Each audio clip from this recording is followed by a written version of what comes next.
Kovaya, Bonano Krishna. Jendaya Makepitali. Manza. Viva Sanko, viva. Viva Sanko, viva. Vere Sanko Yabashali, vere. Sanko Yabashali, vere. Comrades, thank you very much. Comrade. I thought it's somebody else. Ebati Simengai. But Comrade Tolan, Usbona Singabasak. We came here because we've got issues, Zabasak. The first thing is that a corner is the challenge.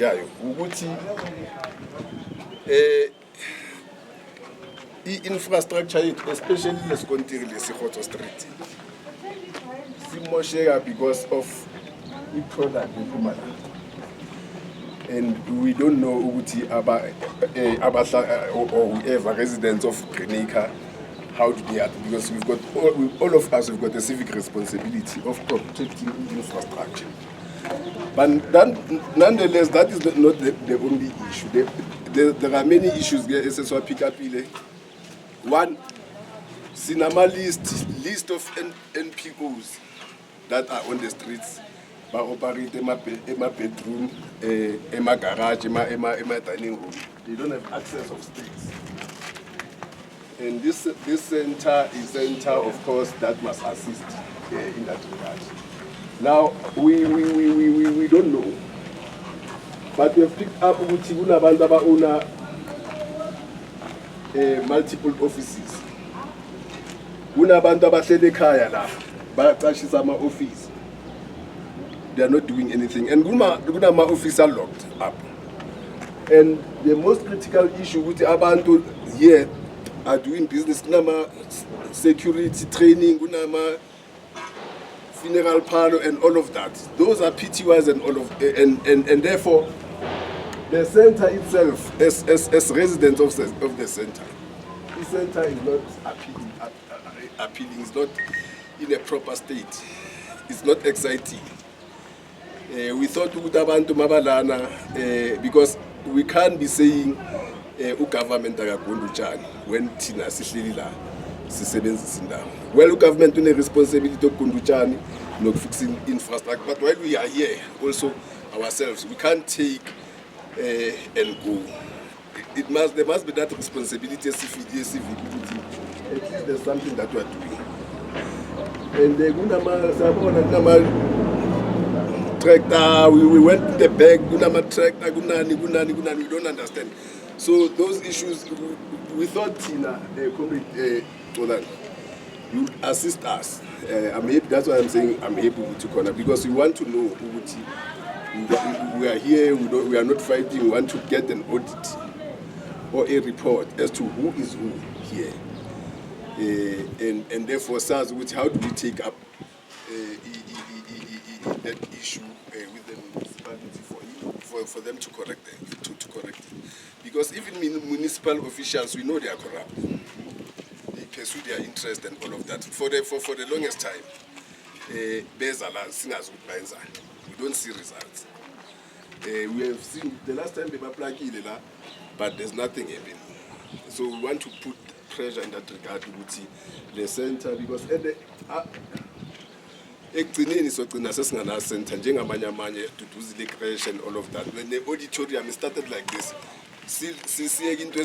abantu cut ifence kamasipala badabulabe siyeke today sekugcwele imikhukhu phakathi ku-auditorium and sekuyahlala asana hall, it's something else. So we want to prevent such things, so working together with you comrades the community, asibambisaneni sizama ukulungisa lento. All we want that comrade, if you can give us a report, if unayo ukuthi who's who here in the center, we'll appreciate it. If you can't, maybe you guide us. We go office by office so that we can be able to make our own report and says we put pressure on to Masipala must respond to issues. This is it. Thank you very much. Yeah, you can respond. Amandla awethu Viva Thokoza, viva Viva Katoras, viva comrades, I think I will say that I'm happy at least Sanco is also now taking a responsibility to ensure that this asset esinalo as a community like Katoras is serve a people self, because for isikhathi eside I've been an enemy for advocating ukuthi le ndawo lena is zoned for community services. People who are not supposed to be here, they must go out. So isikhathi eside ngiyilwela leyo nto leyo, and as part of ukuyilwela leyo nto leyo, last year we had a minor breakthrough because we managed ukuthi sithole city planning ne triple C ukuthi ba create a platform lapho ukuthi ama issues walana azo attend. Angisumphathi wala, I'm a tenant just like anyone else, but into during that time yango July into ele yenzeka selesa for each and every block ngele kwa selectwa someone ukuthi uzofoma iphathi committee lala ukuthi lelo committee lelo li yenzwa yithama tenant i-triple C also nelokuza nelona ne department lokuza ye-city planning. There are two officials okuleyo department ukuthi sisebenza nawo oku Mr. Mhlaba no Miss Pillay, and then we also have our CRM ukuthi sonke siyamazi ukuthi naye is part of that.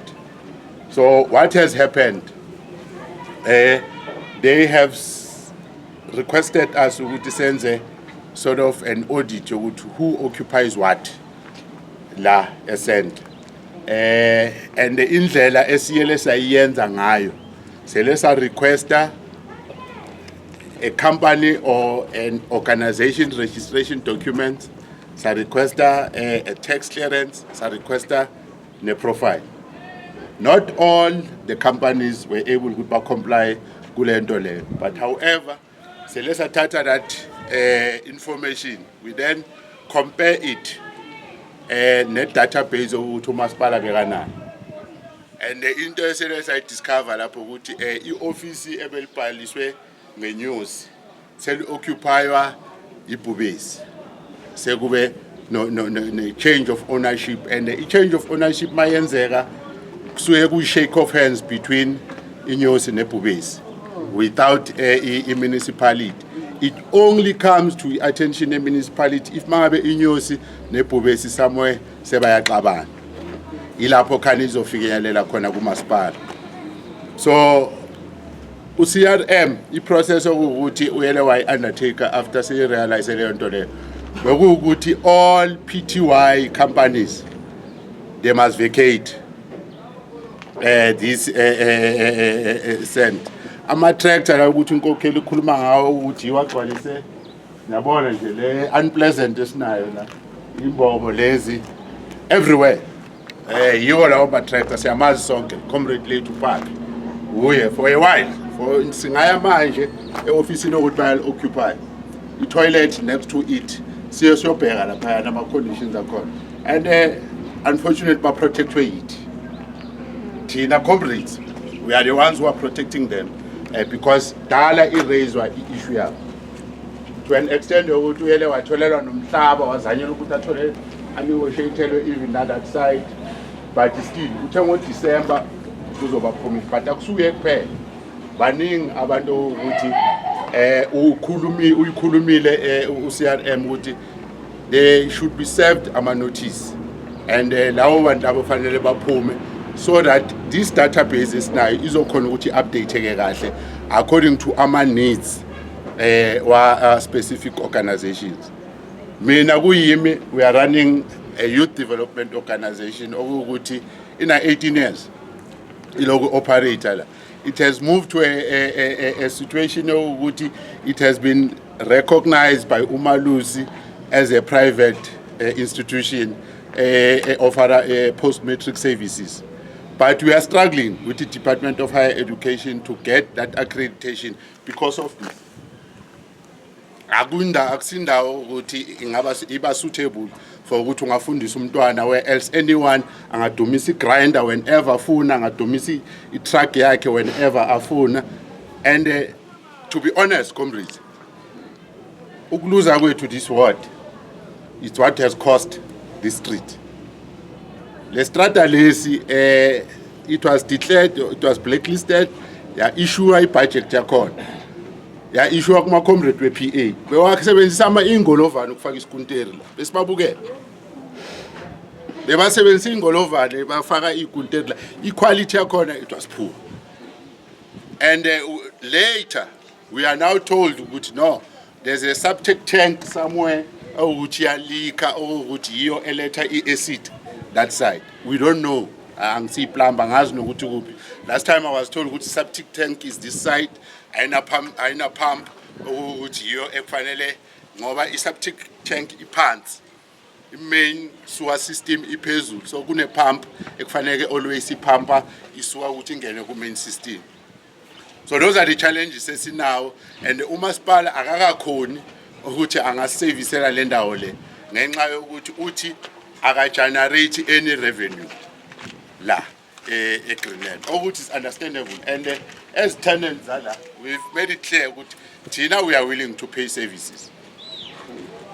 Silana, but agasnige a system if we are running any other organization, whoever that funds you will always give you imali item, water and electricity, or rent, which you must pay. So NPOs that are here are able to pay our services, but we cannot pay our services because we consume less electricity, because I'm using a solar system for a computer, but there's someone who to seven this heavy machinery here, and I cannot go to pay equal na that person. So Kokeli, in a nutshell, there is progress.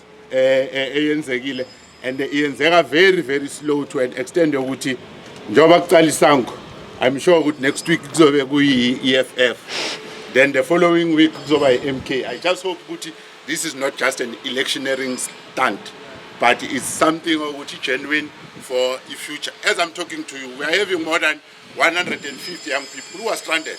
There's no university that can take them, there's no college that can take them. We are the only source of hope for one. We could have moved the building as Albertine, old mutual, the old building there. We are having an office space la party who's going to serve. Abandona bit, because each and every day na more than 50 rand would back give Albertine.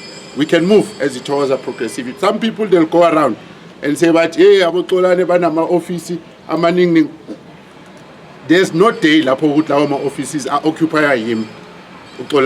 Occupier abantwana benu na they are there gugmanje ngikhuluma naba balapha, but we are not protecting them. Thina singaba zali balabantwana, we are not protecting them ngokuthi babangani nabantu who are just here to loot our resources baqeda abahamba.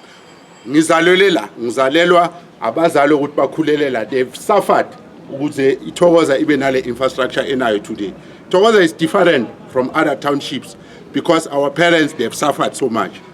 But manje kuzabantu njoba ngisho ukuthi namhlanje sango, next week probably I'll be addressing EFF. Na very same thing, and I ask myself, comrades, why fanele sithule sivele sesivele? Why can't it be something? Isango itself, we understood ukuthi nabo bafuna, it was looking for an office space, and there was an arrangement with la tractor la wakhuluma ngawo Nkokeli. You were supposed to share that space with them. And mhlambe bekungaba ngcono kube nesanko kube bela ngoba besizo ensure ukuthi le facility le isevisa umphakathi and protects the poor. So mina into engayisho, if mabe there's any memorandum or anything ukuthi benicabangile ukuthi nifuna ukuthi nifake umasipala pressure ukuthi address issue yala, into engayisho nje ukuthi we can accept it, but we cannot take any decision, and I will take it to kuyo umasipala. But we really appreciate ukuthi nizile today and hope ukuthi akusinto ezophelela namhlanje. Yabo. Thank you, Comrade Kolani. Comrades, yeah, I'm sure Sonke said told the picture. Comrade Kolani, into Sifunu years are probably where would it detail is sketch. We want to get an audit or a report of who is who here, office by office, so that when we don't want to serve you a memorandum, we want to go, Masiagu Maspala, we should know, give a report as to say office A1, evaluate for 3 years. I get to a year, you know, offices that are closed. So, Lena in a matractor, Lena in a, we want that thing. Lena irrentisiwe, because we know, we there are rumors that abanye bahlelendlini. I for 1 year with the office la economy will sebenziswa Comrade June. Comrade June has never been here for years. And we don't know. So we want the report. We don't want to, that's why we are here. Exercise it. If we don't have a report, guide us. Let's knock office by office. We take our own notes so that when we engage Umaspala, we engage on the business. We don't want to thumbsack. We want to give facts. Maspala, this is the situation that is going on, that is happening. And the way now, we expect you to do 1, 2, 3, 4 in terms of the data that we're giving you. That's all we are asking. No, it is not a problem because, as I've said, Guti, we have gathered data. Although, njengoba usho ukuthi mina ngihlala ngikhona la, I might have an idea. During that process, masi data enye be questionable.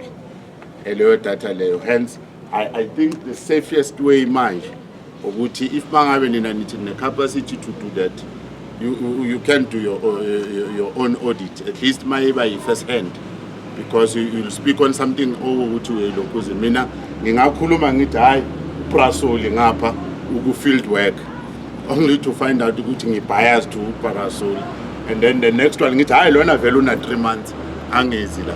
So mina bengithi if mangabe is an audit enfuna ukuyenza around here, but asiyenzeni ngendlela ukuthi singathusa ngithi kunabantwana baseclassini. No, we are not going to. Yeah, so asiyenzeni ngendlela ukuthi izoba nje safe for everyone, and I don't think ukuthi kuzaba ne problem, but I will also communicate with everyone to say let them allow you, but very respectful comrades, in order for us to achieve the objective, because mawuzophuma so kwatile ukuthi awuyenza awiqedanga audit achieving objective yathu. So today let us just sibe yinkokheli and senze lo kumele sikwenze, and then from lapho ke I think we can have a way forward.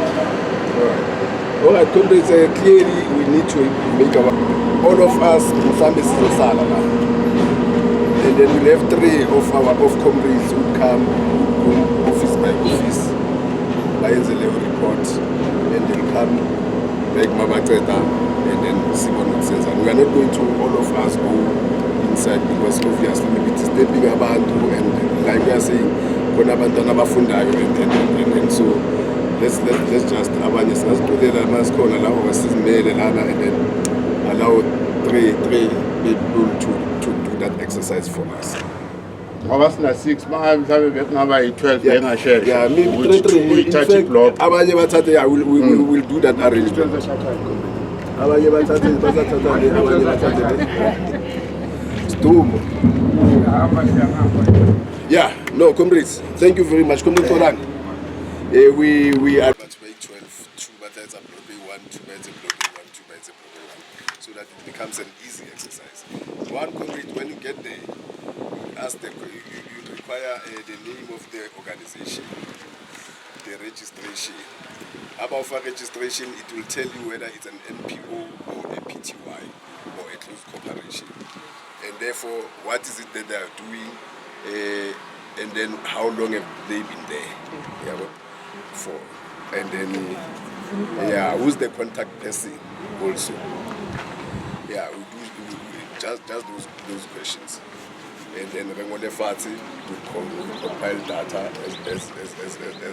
as soon as required, and then able to work with the Triple C and go Albertine. we'll make our own memorandum of demands out of the exercise. So, comrades, we can nominate those who would write. I don't know, comrades. If you are coming to a program, you must have a pen and a paper. But if you don't have, I've got them. No, I think what will be able to assist us is that I need to remember we've got my smartphone, we use it. There is no need to put it as 17 on. Then we can send it directly to Nobana once we've done that.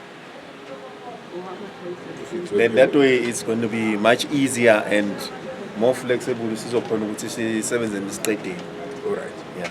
So, comrades, where does he pay my gap? Do that bit.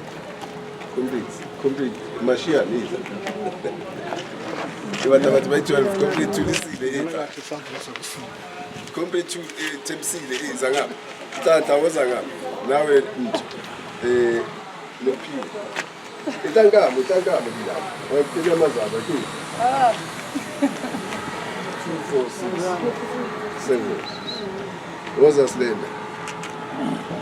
Garabo, what's a gamu?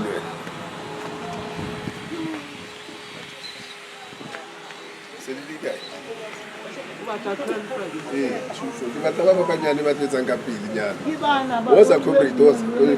Yeah, it's now it's not as a guy. So, 1, 2, 3, 4, 5, 6, 7, 8, 9, 10, 11. We are getting a complete today. 12. Okay, fine. Yeah, the 30, 12.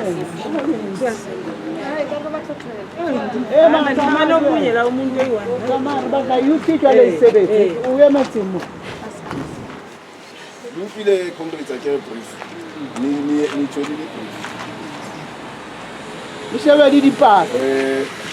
The first 1, 2, you take enough blocking. And you allocate yourself carry block. I don't want to go around. My bite said the block is 6. So it's 2 people per block. And then you briefly we do that complete. And we'll come and let Saratola Amas and continue to come in. Okay? Yes, okay. Nisho ni clear about your brief. Sitema nifika lapha nicela igama le-organization. Nicela i-registration number. Bayenzani, what's their core business? And then for how long have they been here? And who's the contact person? The contact number yakhe. Alright? Avaliwe ya nothing uzobuza umakhelwane ukuthi ivalo kusukela nini.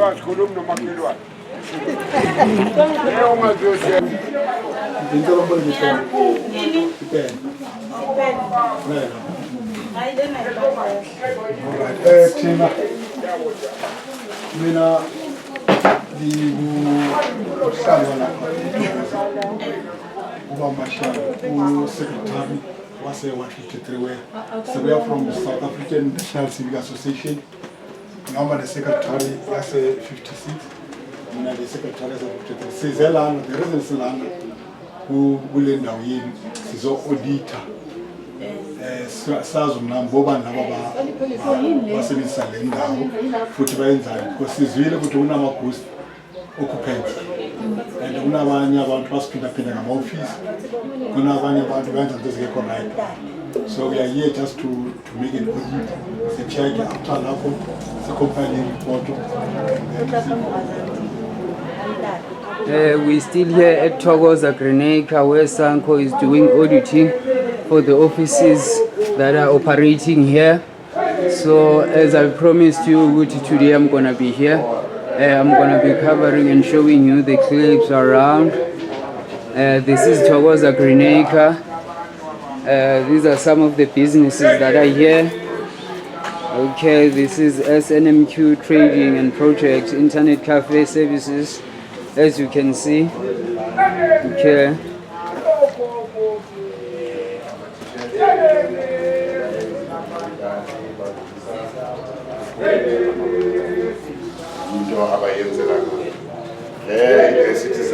Introducer for maintain charity as standard machine.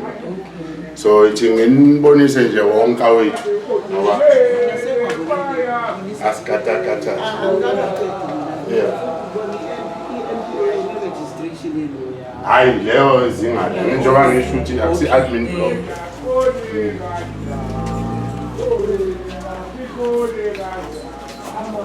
So lawa pendwe lapho. Lawa bathroom. Yeah, mara. These are the toilets. These are the toilets. So lawa mahlanje into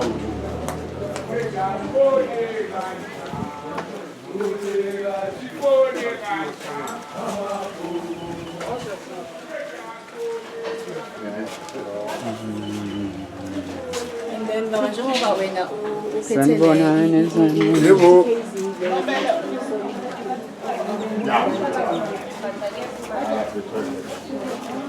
Why is too much? Oh, people okay. Why aren't you guys on fire?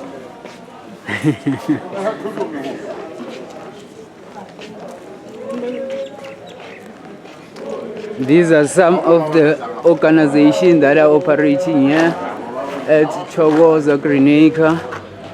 These are the offices where Sanco is doing verification or auditing of the premises, of who's occupying what office, who's doing what in these premises. As you can see,